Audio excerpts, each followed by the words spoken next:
अल्लाह के प्यारे हबीब सल्लल्लाहु अलैहि वसल्लम चंद सहाबा कराम की जमात के साथ कहीं जा रहे थे। सहाबा कराम में से किसी को अल्लाह के नबी ने हुक्म दिया कि एक गीली लकड़ी लाई जाए जो बिल्कुल तर हो, ताज़ी हो।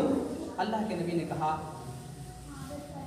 उठाया और उसके जिस्म पर लगा हुआ छिलका जो बिल्कुल ताज़ी थी उसको उधेड़ दिया। सहाबा कराम से पूछा, इसका मतलब समझ रहे हो? कहा नहीं।